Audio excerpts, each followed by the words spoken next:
오늘은 열왕기상 20장을 통해서 아합과 베나닷 간의 전쟁, 이런 제목으로 함께 논의 나누도록 하겠습니다.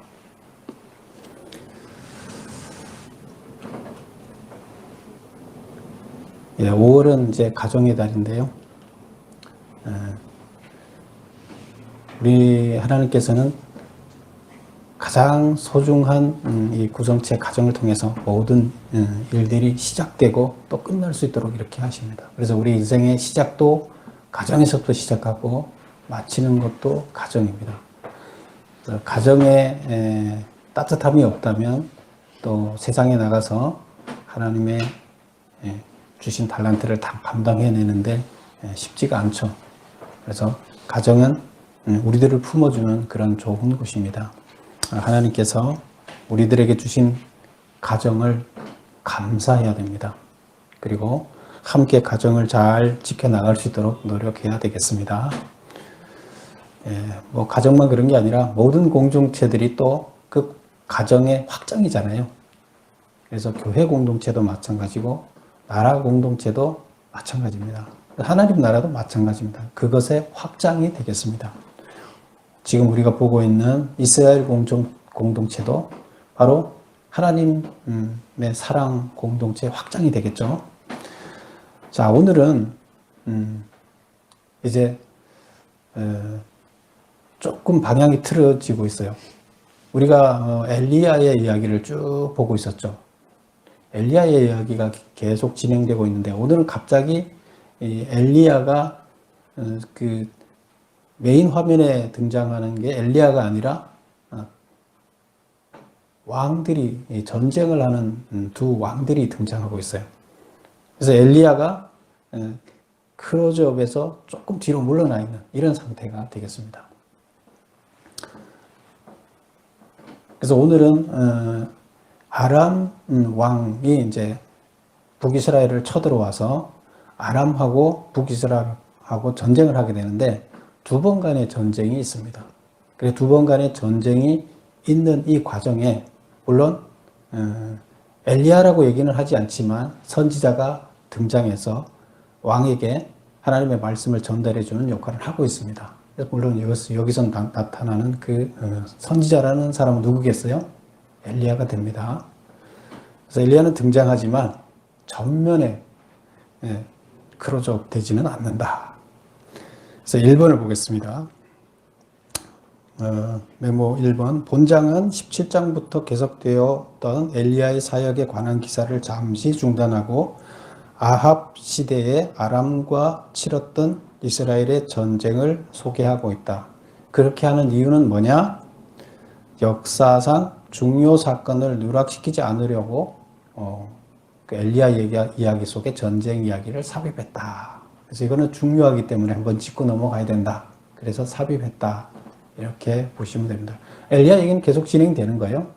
근데 그 사이에, 엘리야 얘기 사이에 건너뛰면 안 되는 중요 사건이기 때문에 삽입을 시켜놨다. 이제 이렇게 보시면 되겠습니다. 두 번째 문제 보겠습니다. 사마리아를 포위한 아람의 벳하닷이 아합 왕에게 보낸 첫 통지사항은 무엇인가? 아람은 어디에 있어요? 우리 이 그림을 한번 봐요. 주보 앞에 보면 갈릴리 위쪽에 시리아, 지금은 이제 시리아 쪽이죠. 그래서 아람이 북쪽에 있어요. 근데 북쪽에 있는 그들이 쳐들어오는 것이죠. 그래서 북쪽의 아람은 강대한 나라예요. 이스라엘은 지금 아람보다는 참 작죠. 근데 지금 이때 이 주변 나라들은 다 어떤 나라라면 아람이라는 나라가 있지만 그 아람이라는 나라가 작은 부족들의 연합이었어요. 그래서 여러 부족들이 많이 있고 그 부족이 같이 모여서 아람이라는 나라를 구성하고 있었어요. 그러면 그 작은 부족들이 많겠죠. 그래서 그 부족들의 대장들을 또 왕이라 그랬어요. 그래서 여기 본문에도 보면 뭐 왕을 몇 명 데리고 왔다고요? 32명. 32명의 왕을 모아서 아람 왕이 그들의 대장이 돼서 왔다. 그래서 그 부족들을 얘기해요. 그래서 부족들을 통합해서 이제 큰 나라가 됐기 때문에. 그래서 1절 보면 아람의 벳하닷 왕이 그의 군대를 다 모으니 그 부족들을 다 모았어요. 그랬더니 거기 부족장들이 왕이니까 왕 32명이다. 그래서 그와 함께 쳐들어왔어요. 그래서 병거와 말을 가지고 사마리아를 에워쌌다. 북이스라엘의 수도가 지금 사마리아죠. 그래서 사마리아를 에워싸고 있어요. 그리고 나서 뭐라 그러냐면 이스라엘의 아합 왕에게 이르되 2번 보겠습니다. 내 금은 내 것이다. 아합 왕한테 와서 그 사신을 보내서 그럽니다. 아합 왕, 내가 갖고 있는 내 은금은 다 내 거야. 그 다음에 내 아내, 내 자녀들, 아름다운 자도 다 내 거야. 이렇게 얘기를 합니다. 그랬더니 뭐라고 답해요? 아합 왕이, 이스라엘 왕이, 나와 내 것은 다 왕의 것입니다. 알겠습니다. 내 거, 내가 가진 거 다 당신 겁니다. 즉, 뭐 하는 거예요? 항복하는 거죠. 꼼짝 못하고 그냥 다 드리겠습니다.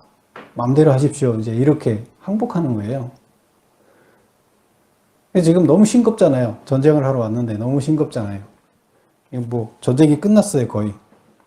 그래서 다시 이제 베나닷이 한 수를 더 뜹니다. 3번 베나닷이 아합 왕에게 보낸 두 번째 통지사항은 뭔가? 그리고 거기에 대해서 또 아합 왕은 뭐라고 대답했는가? 내 집과 내 신하들의 집을 수색하여 내 눈이 기뻐하는 것을 가져가리라. 그래서 아합 왕, 내 집에 그리고 내 신하의 집을 내가 가서 다 수색을 하겠다. 병사들을 보내서.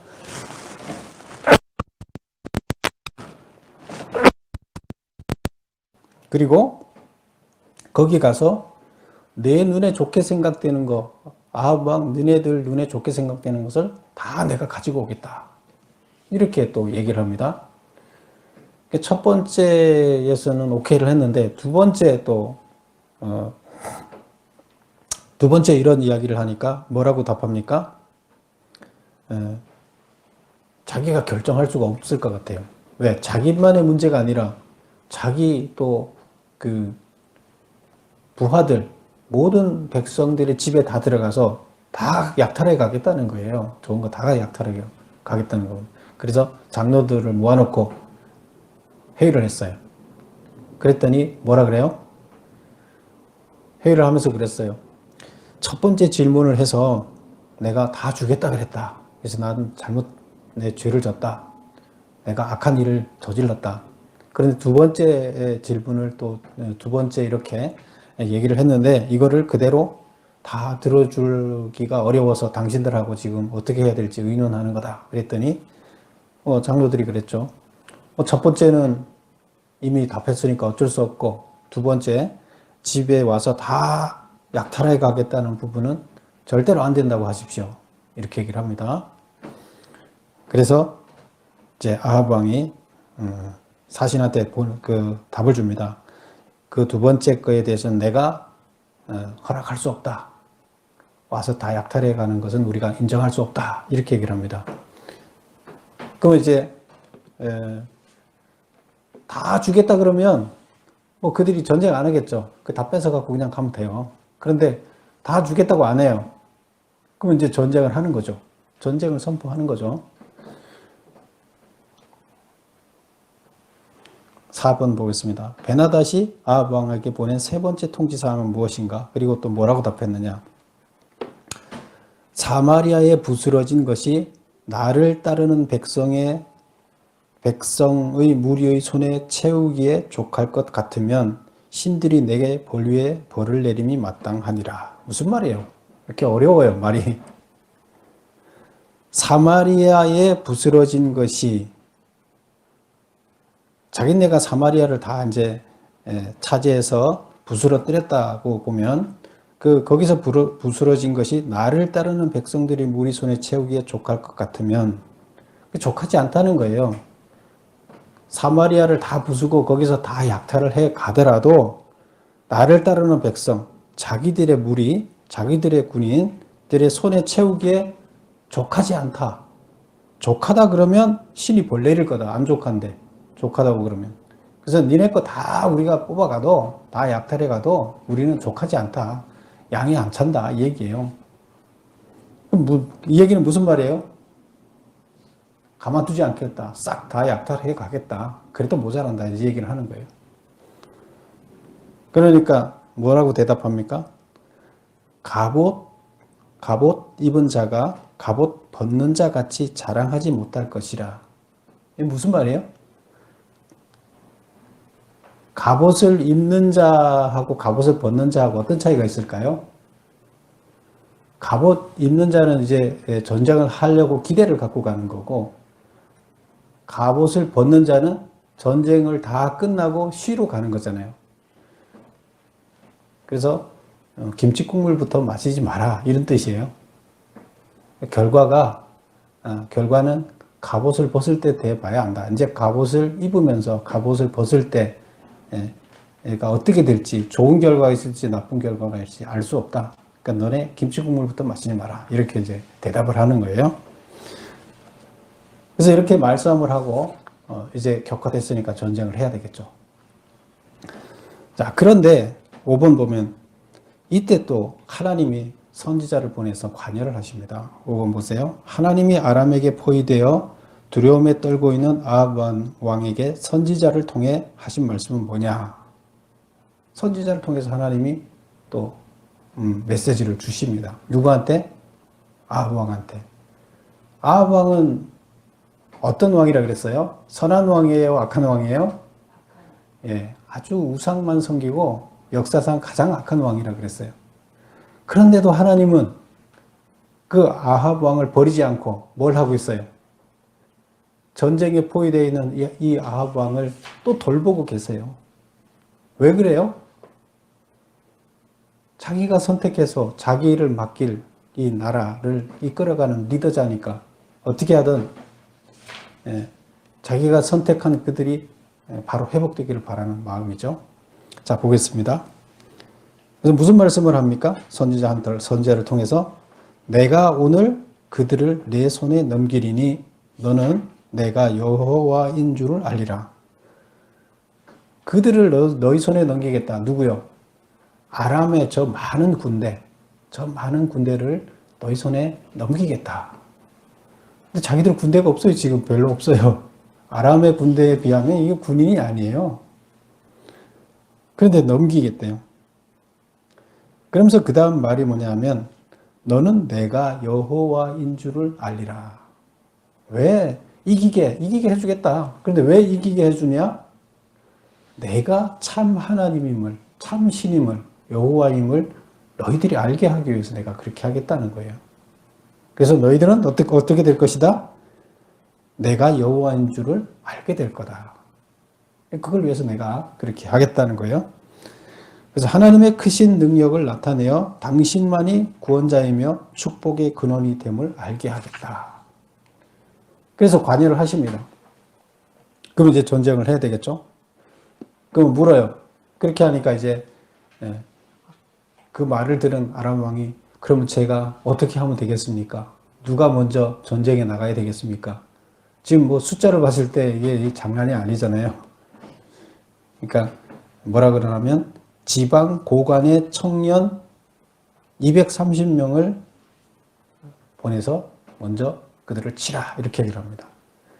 그래서 여기서 지방 고관의 청년 230명은 이제 여기서 표현을 이렇게 했는데 해석을 이렇게 했는데 번역을 이렇게 한 거죠. 근데 이거는 그대로 원문을 찾아보면 특공대예요.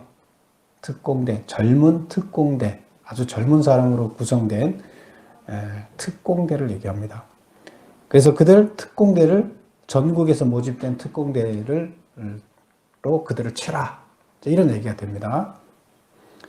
그리고 지금 여기 경비대가 지금 이 사마리아 성을 지키고 있던 경비대가 몇 명이나 아마 7천 명 됩니다.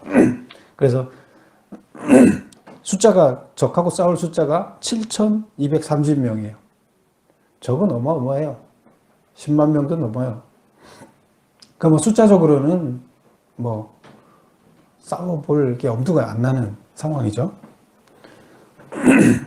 그래서 이런 하나님의 지시를 받고 전쟁을 시작해서 결국 1차 전투에서 이깁니다. 6번 보겠습니다. 아람과의 1차 전투에서 이스라엘이 크게 승리하였다. 전과는 어떠했는가? 승리의 비결은 무엇인가?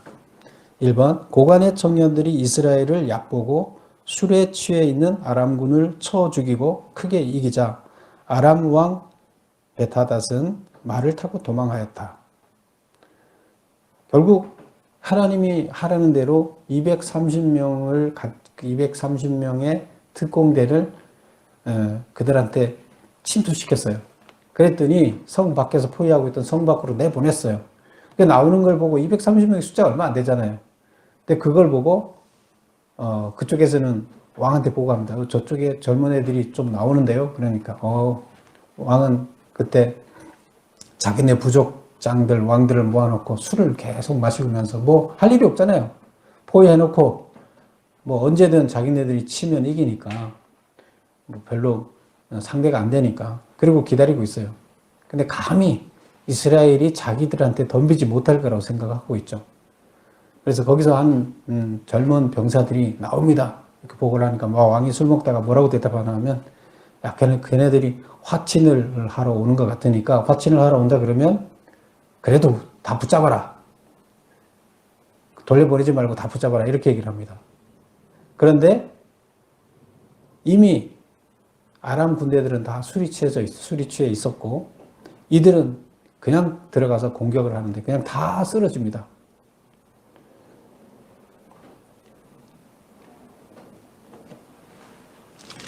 그래서 20절을 보면 19절부터 볼게요. 각 지방 고관의 청년들과 그들을 따르는 군대가 성읍에서 나가서 각각 적군을 쳐 죽임에 아람 사람이 도망하는지라 이스라엘이 쫓으니 아람 왕 베타닷이 말을 타고 마병과 더불어 도망하여 피하니라. 이스라엘 왕이 나가서 말과 병거를 치고 또 아람 사람들을 쳐서 크게 이기니라. 뭐 그냥 너무 싱겁게 이겼어요. 그 많은 무리들이 있는데 너무 싱겁게 이겼어요. 그래서 아람 왕은 어떻게 갔어요? 도망갔어요. 그 전쟁 끝났어요.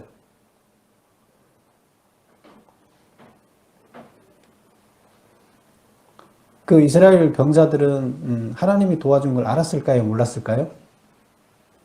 네, 알았죠. 왕도 알았고 알았어요. 그리고 이제 가고 나서 22절 보겠습니다. 1년이 지났어요. 그 선지자가 이스라엘 왕에게 나와 이르되 왕은 가서 힘을 기르고 왕께서 행할 일을 알고 준비하소서. 해가 바뀌면 아람 왕이 왕을 치러 오리이다. 아람 왕이 도망갔지만 그들이 세력이 강대하기 때문에 다시 한번 치러 올 것이다. 우리를 치러 올 것이다. 그러니까 왕은 가서 준비해라. 이렇게 얘기를 합니다. 1차 전쟁 때 뭐 전쟁을 준비해서 이겼어요? 근데 지금 2차 그들이 쳐들어올 거니까 준비하라고 선지자가 얘기를 했어요. 엘리야가 얘기했어요. 뭘 준비하라는 거예요? 뭐 군인들을 잘 이렇게 훈련시키라는 얘기일까요? 전쟁을 할 수 있게끔 방비를 잘 하라는 얘기일까요? 여기서 7번을 한번 보겠습니다. 2차 전투를 위해 선지자가 아합 왕에게 한 말은 무엇인가? 그 말의 의미는 무엇인가? 왕은 힘을 기르고 왕께서 행할 일을 알고 준비하소서 이렇게 얘기를 했어요. 근데 이게 무슨 뜻이냐면 승리가 하나님께로부터 오는 것이라는 사실을 알고 이스라엘 민족을 위하여 우상을 섬기는 일을 폐하고 정신을 차려 깨어 하나님 섬기는 일에 전념하라. 그런 뜻이에요. 그래서 전쟁 준비를 하라 하는 얘기가 뭐라고요? 우상을 타파하고 모든 백성들이 하나님을 올바로 알게 하는 그 신앙 회복 운동을 하라는 거예요. 그렇게 했을 때 전쟁에 승리할 수 있다는 겁니다.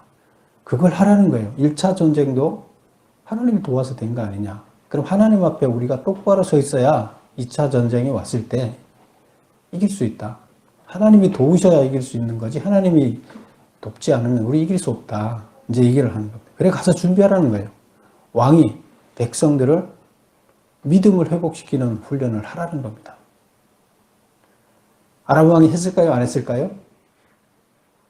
우상을 열심히 섬기는 아람 왕이 했을까요? 안 했어요. 그런데 이제 아니나 다를까 그들이 2차 전쟁을 위해서 또 왔습니다. 8번 보겠습니다. 아람은 2차 전투를 위해 무엇을 준비했는가?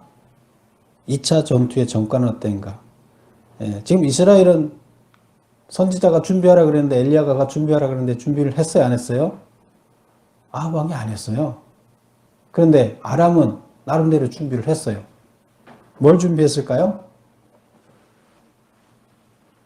자, 23절을 한번 볼까요? 아람 왕의 신하들이 왕께 아뢰되, 자기 나라에서 자기 왕께 아뢰는 거예요. 그들의 신은 산의 신이므로 이스라엘의 신은 산의 신이라는 거예요. 그들이 우리보다 강하거니와 우리가 만일 평지에서 그들과 싸우면 반드시 그들보다 강할 것이다. 그래서 이스라엘 백성의 신은 산에서 싸우더라 항상. 그래서 우리는 산에 가서 싸우면 우리 진다. 근데 만약에 우리가 평지에서 싸우게 되면 이스라엘 신은 산의 신이니까 평지에 와서 맥을 못 칠 거다. 그러니까 우리는 전쟁을 어디에서 해야 된다? 평지에서 해야 된다. 자기들은 철기도 있고 마병도 있고 마차도 있고 한데 이스라엘은 없잖아요. 그래서 많은 인원으로 평지로 불러내서 싸움을 하게 되면 이기게 된다. 24절 또 왕은 이 일을 행할지니 곧 왕들을 제하여 각각 그곳에서 떠나게 하고 그들 대신에 총독을 두시고 그 1차 전쟁 때는 왕 32명을 데리고 왔다 그랬잖아요. 근데 2차 전쟁 때는 뭘 하자는 거예요? 왕을 데리고 가지 말고 총독을 데리고 가자. 총독은 뭐 하는 사람일까요? 예. 왕하고 총독하고 차이가 뭐예요? 총독은 총칼로 지배하는 무력을 가진 자들이라고 보면 돼요. 그래서 왕들을 굳이 데리고 가지 말고 그 밑에 힘을 쓸 수 있는 지도자들을 데리고 가자. 이제 이런 얘기가 되는 거고요. 그 다음에 또 잃어버린 군대와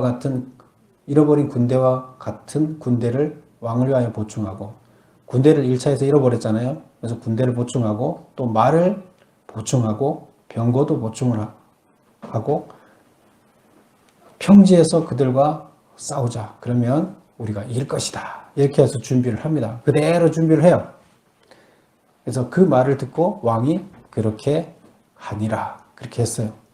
그래서 해가 바뀌고 베나닷이 이스라엘을 쳐들어옵니다. 26절 보면 해가 바뀌니 베나닷이 아람 사람을 소집하고 아벡으로 올라와서 이스라엘과 싸우려 하며 아벡은 사마리아보다 조금 더 남쪽에 있어요. 그래서 아벡으로 올라와서 이스라엘과 싸우려 하며 이스라엘 자손도 소집되어서 이제 싸우는데 27절 보면 이스라엘 자손도 소집되어 군량을 받고 마주 나가서 그들 앞에 진영을 치니 이스라엘 자손은 두 무리의 적은 염소떼와 같고 아람 사람은 그 땅에 가득하더라. 그래서 아람 사람은 새카맣게 많아요. 그런데 우리는 양을 칠 때 보면 염소가 이렇게 그 중에 몇 마리 끼어 있어요. 양 무리 안에 염소가 있어요. 근데 염소는 몇 마리 안 돼요. 그런 식으로 여기에 많은 양물에 염소가 한두 마리 끼어 있는 것 같은 것밖에 안 되는 거예요. 그래서 두 무리의 적은 염소떼, 많은 양떼 가운데 이스라엘은 아주 미미한 자다. 이제 이렇게 얘기를 하는 거예요. 이런 상태예요. 전쟁이 안 되는 거죠, 이때도. 그러면 또 하나님이 그냥 두실까요? 관여하실까요? 관여하시겠죠. 8번에 2번을 보겠습니다. 하나님은 하나님의 사람을 통해 승리할 것을 미리 알려주셨다. 이스라엘 자손이 하루에 아람의 보병 10만 명을 죽였고 성이 무너져 도망한 자 2만 7천 명을 다 죽였으며 벤하닷은 도망하였다. 그래서 하나님의 사람이 또 선지자가 와서 하나님이 어떻게 한다? 도와줄 것이다 하고 알려줬습니다. 한번 읽어볼까요? 28절 볼까요? 그때 하나님의 사람이 이스라엘 왕에게 나와 말하여 이르되 여호와의 말씀에 아람 사람이 말하기를 여호와는 살의 신이요 골짜기의 신은 아니라 하는도다. 그러므로 내가 이 큰 군대를 다 내 손에 넘기리니 너희는 내가 여호와인 줄을 알리라. 똑같게 말씀하시는 거죠. 왜 이기게 한다고요? 내가 여호와인 줄 알게 하기 위해서 이기게 하겠다.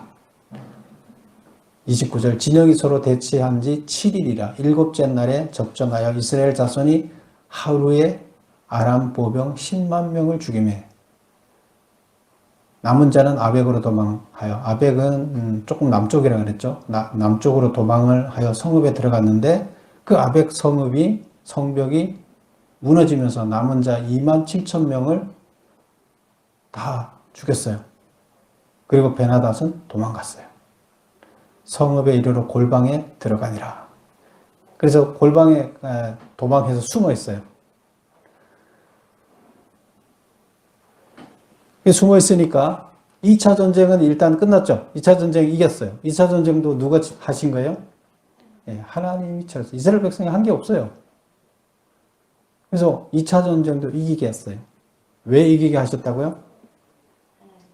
하나님을 알게 하기 위해서, 하나님이 참 신이라는 것을 알게 하기 위해서 이렇게 해서 지금 이스라엘 백성들은 다 지금 우상을 섬기고 있어요.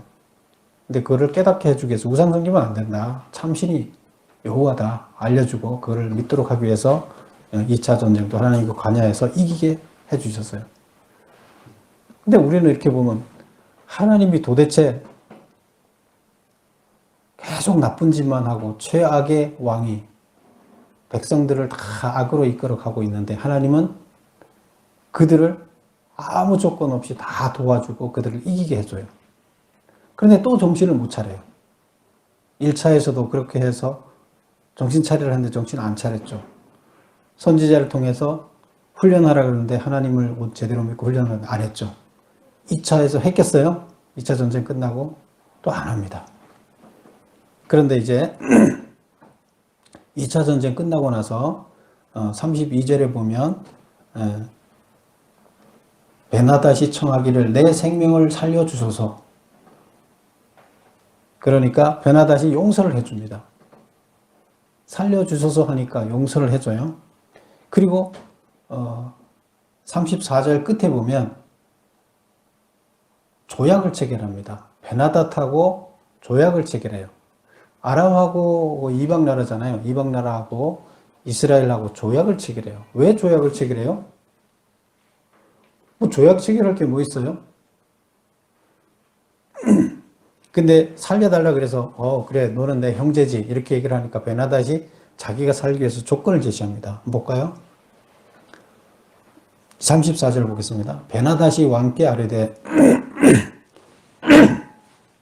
내 아버지께서 당신의 아버지에게서 빼앗은 모든 성읍을 내가 돌려보내리이다.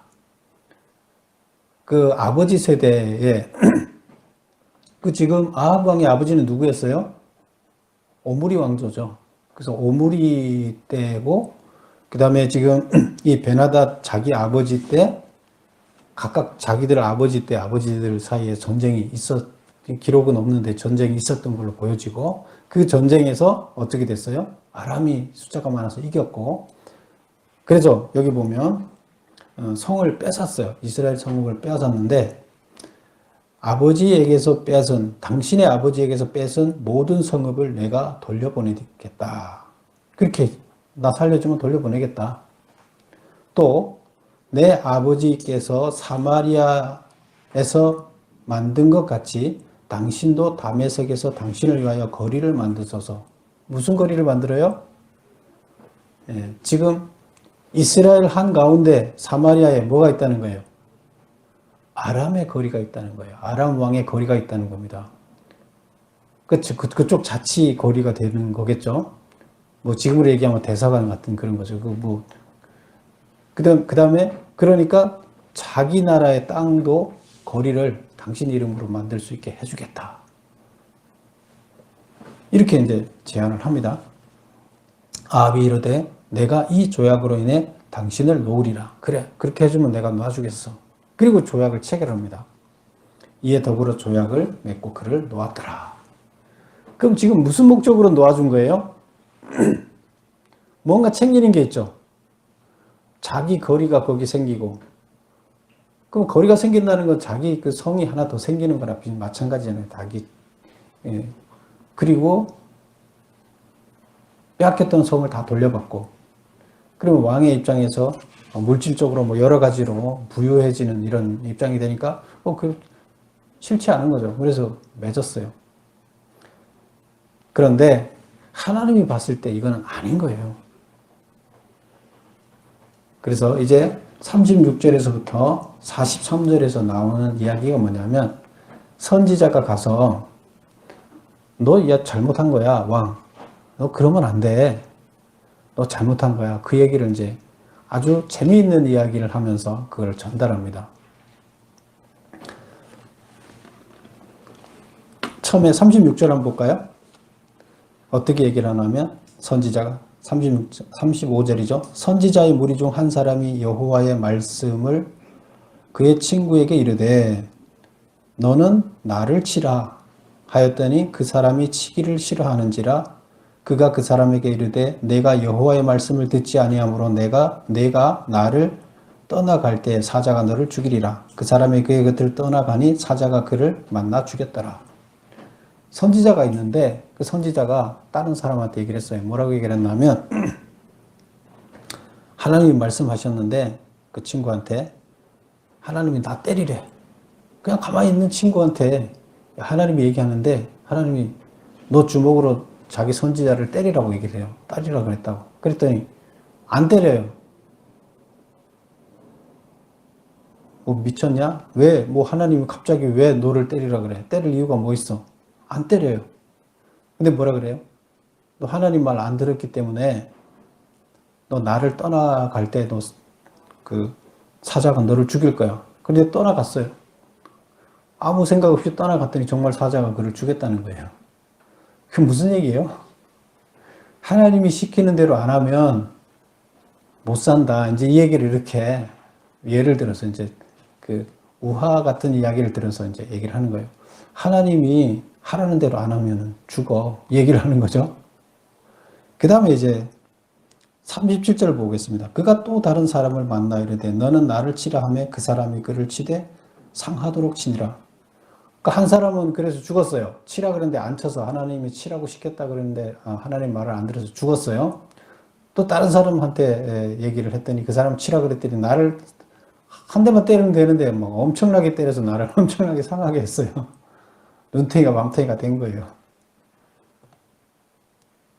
그래서 선지자가 자기 이거 얼굴을 수건으로 가리고 그리고 선지자가 가서 수건으로 자기 눈을 가리어 변장하고 왕을 기다리고 있습니다. 왕은 누구예요? 아합 왕이죠. 그래서 왕이 지나갈 때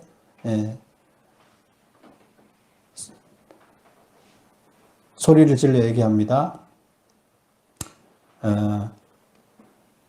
뭐라고 얘기하냐면 39절 왕이 지나갈 때 그가 소리를 질러 왕을 불러 이르되 종이 전장 가운데 나갔더니 한 사람이 돌이켜 어떤 사람을 끌어 내게로 와서 말하기를 이 사람을 지키라.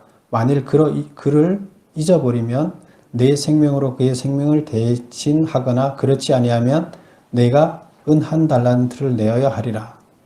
전쟁에 나가 있는 사람한테 어떤 사람 전쟁에서 이 사람을 잘 지켜야 된다 하고 얘기를 했다는 거예요.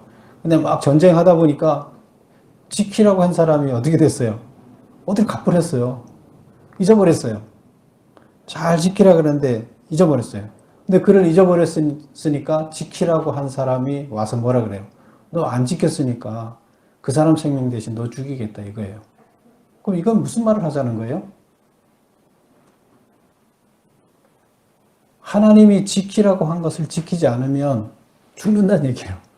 처음에는 무슨 말을 한 거예요? 하나님 말씀을 듣지 않으면 죽는다. 하나님이 지키라고 한 것을 지키지 않으면 죽는다.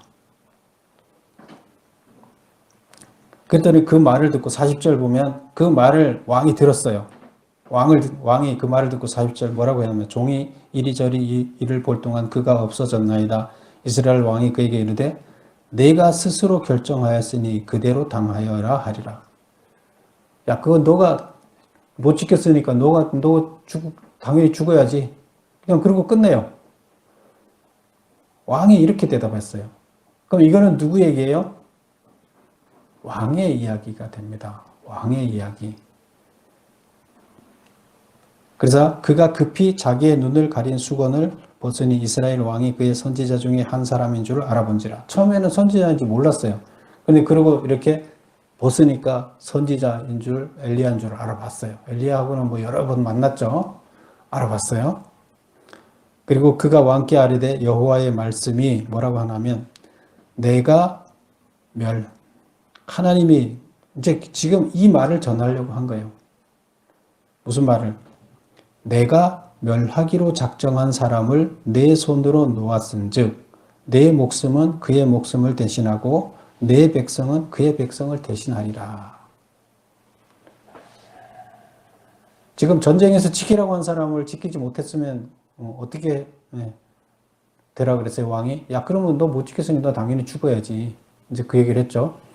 여기서 내가 멸하기로 작정한 사람을 내 손으로 놓았은즉 멸하기로 한 사람이 누구예요?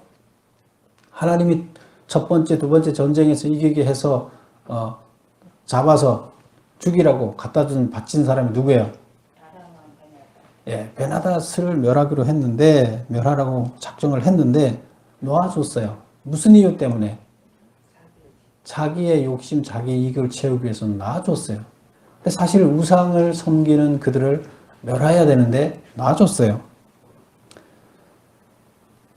그래서 어떻게 하겠다는 거예요? 내 목숨은 그의 목숨을 대신하고 내 백성은 그의 백성을 대신하겠다. 어떻게 하라는 거예요? 대신 죽으라는 거예요. 당신 너 베나닷 살려줬으니까 너가 대신 죽어야 된다. 이제 이 얘기를 하는 겁니다. 이 얘기를 하려고 지금 쭉 길게 하나님 말씀 안 들으면 다친다.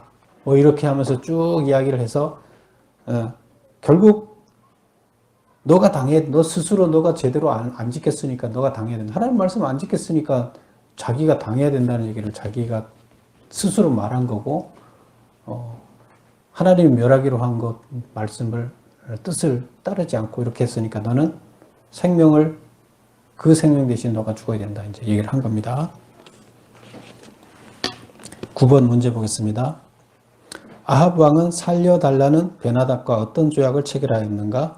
이에 대해 하나님은 어떻게 말씀하셨는가? 부모 세대에 아람이 빼앗았던 이스라엘의 성읍을 돌려받으며 다메섹의 아합 왕의 거리를 만든다. 그런 조건으로 계약을 체결했죠. 그래서 하나님은 거기에 대해서 어떻게 생각하냐? 내가 멸하기로 작정한 사람을 내가 놓았은즉 내 목숨으로 그의 목숨을 대신하겠다. 결국 선지자를 통해서 한 말은 한마디예요. 하나님의 뜻을 따르지 않았기 때문에 결국 어떻게 하겠다? 아합 왕 너 죽이겠다. 얘기를 하는 겁니다. 근데 길게 선지자를 통해서 자세하게 왜 그래야 되는지를 이야기해 주고 있습니다. 하나님은 왜 이를 죽여야 돼요? 왜 죽여야 된다고 얘기를 해요?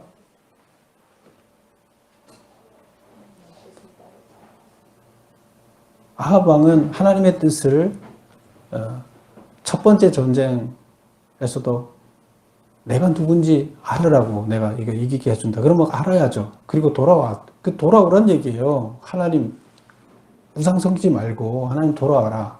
그리고 백성들도 다 데리고 돌아와라. 안 그러면 너가 그럴 힘이 없다 그러면 이미 옛날에 죽였을 거예요. 다른 사람들을 다 죽이는데 왕 안 죽이고 그 역할을 하라고 계속 살려뒀어요.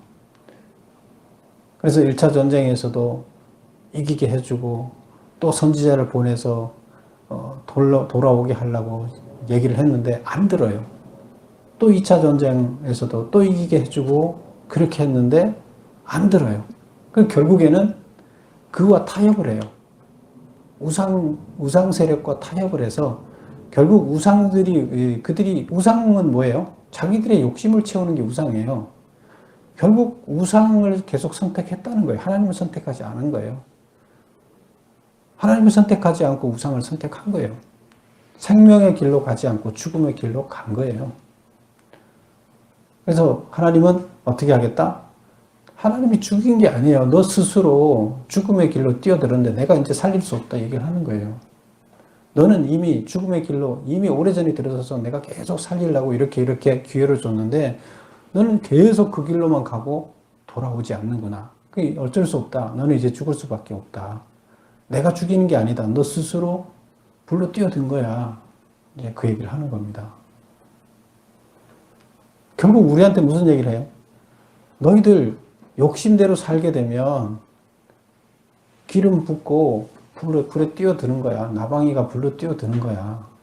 하나님을 올바로 섬기지 않는 거기 때문에 불로 뛰어드는 거야. 그런데 하나님의 말씀대로 하나님의 뜻대로 그거를 기준 삼아 살게 되면 내 욕심을 내려놓고 그걸 살게 되면 너는 살 길이 열리는 거야. 이제 얘기를 하는 겁니다. 우리들한테. 이스라엘 백성들한테 그 얘기를 하는 겁니다. 그래서 살아계신 하나님, 제대로 믿고 하나님 말씀이 그 안에 자기를 지배하게 되면 자기들은 산다는 겁니다. 그 생명의 길은 이거밖에 없다. 얘기를 하는 겁니다.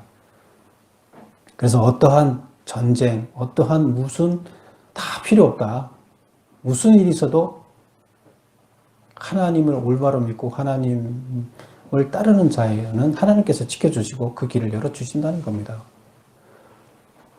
그래서 이 지금 엘리야의 이야기 속에 역사의 한 그 전쟁의 이야기를 삽입시켜서 이 얘기를 중요하게 이야기를 하고 있어요. 항상 이야기하는 중에 강조하는 이야기가 있을 때는 그 엘리야 이야기 속에다가 또 이야기 속에 또 이야기를 넣어서 얘기를 한다 그랬죠. 그래서 이걸 강조하는 거예요. 지금 이스라엘 백성이나 아합이나 다 말 안 들으면 죽을 수밖에 없다. 돌아오라. 이 얘기를 하는 겁니다. 그래서 이게 뭐 우리가 읽어보면 이게 도대체 무슨 얘기를 하려고 이렇게 하느냐, 엘리야 얘기를 하다가 갑자기 이렇게 끼워 넣느냐, 이제 이런 거를 하나하나씩 보면 잘 몰라요. 그런데 전체적인 이 큰 그 구조 속에서 왜 이걸 쓰고 있는가를 보면 바로 하나님 말씀대로 살아야 된다는 걸 얘기하기 위해서 그런 겁니다. 우상 타파하고 하나님 말씀대로 살아라. 이 얘기입니다.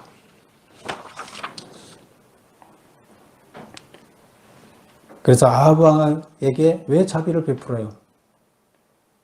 이미 여러 번 죽였어야 되는 아합 왕한테 왜 자비를 베풀어요? 모든 백성들을 이끌고 올바로 좀 가보게 하려고 기회를 주려고 계속 한 거죠. 그런데 결국에 그 길로 가고 말았어요. 돌아서지 않고. 그러니까 우리는 이런 자들이 되면 되지 안 된다. 여러분 이제 하나님의 말씀이 여러분을 지배하는 여러분이 되시기를 축원합니다. 기도드리겠습니다.